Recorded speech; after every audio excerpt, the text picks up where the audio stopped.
ஓம் சாய்ராம். சாய் பக்தர்கள் அனைவருக்கும் வணக்கம். இன்னைக்கு ஆஷாட நவராத்திரி அப்படின்னா என்ன? ஏன் இந்த 9 நாட்கள்? ஏன் இதை குப்த நவராத்திரின்னு சொல்கிறாங்க அப்படிங்கிறத இந்த வீடியோவில் பார்க்க போகிறோம். ஆஷாட நவராத்திரினா என்ன? நம்ம எல்லாருமே புரட்டாசி இல்லைன்னா சரத்கால நவராத்திரி இதை பற்றி கேள்விப்பட்டிருப்போம். ஆனால் ஆஷாட நவராத்திரின்றது ஏதோ சமீப காலமாக பலருக்கும் தெரிகிற மாதிரி இருக்கும். இதற்கு ஒரு முக்கிய காரணம் இருக்குது. இந்த நவராத்திரியில் பல சக்தி மரபுகள் என்ன சொல்லப்படுதுன்னா குப்த நவராத்திரி அப்படின்னு இதை சொல்கிறாங்க. குப்தம் அப்படின்னா மறைந்தது, ரகசியமானது அப்படின்னு அர்த்தம். அதாவது யாருக்கும் தெரியாமல் மறைஞ்சு செய்யப்படக்கூடிய ஒரு வழிபாடு அப்படின்றது இதோட பொருள் கிடையாது. மாறா வெளிப்புற ஆடம்பரத்தை விட உள்ளார்ந்த ஆன்மீக சாதனைக்கு முக்கியத்துவம் அளிக்கிற காலமாக இது கருதப்படுது.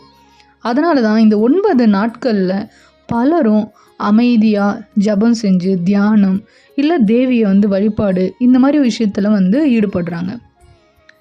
ஏன் இந்த 9 நாட்கள்? இந்த 9 நாட்களுமே தெய்வத்தை மாற்றுவதற்காக இல்லை, நாம் மாற்றிக்கிறதுக்காக. பக்தி மரபுகளில் நவராத்திரியுடைய ஒவ்வொரு நாளும் நமக்குள்ளே இருக்கிற ஒரு நல்ல குணத்தை வளர்க்குற வாய்ப்பாக கருதப்படுது. அகந்தையை விட தாழ்மை, பயத்தை விட நம்பிக்கை, கோபத்தை விட அமைதி, குழப்பத்தை விட தெளிவு, இப்படி மனசை மெதுவாக இறைவன் பக்கம் திரும்பி கொள்கிற ஆன்மீக பயணமாக தான் இந்த 9 நாட்களும் பார்க்குறாங்க. ஆஷாட நவராத்திரிக்கு ஒரு குறிப்பிட்ட தொடக்க தேதி வரலாற்றில் சொல்லலை. ஆனால் தேவி பாகவதம், தாந்திரிக சக்த மரபுகள் இப்படி ஒரு சில விஷயங்களில் இந்த காலம் சக்தி வழிபாட்டுக்கு மிகவும் உகந்ததாக கருதப்படுது. அதனால் இது ஒரு சமீபத்திய வழக்கம் இல்லை, நீண்ட காலமாகவே இது ஒரு மரபாக தொடர்ந்து செஞ்சுக்கிட்டு வராங்க. இந்த 9 நாட்களும் இறைவன்கிட்ட வரங்களை மட்டும் கேட்காம என்னை நல்ல மனுஷனாக மாற்றக்கூடிய மனப்பக்குவத்தை கொடுங்க அப்படின்னு வேண்டிக்கோங்க. அந்த ஒரு பிரார்த்தனை பல ஆசீர்வாதங்களுக்கு உங்களுக்கு கதவாக மாறலாம்.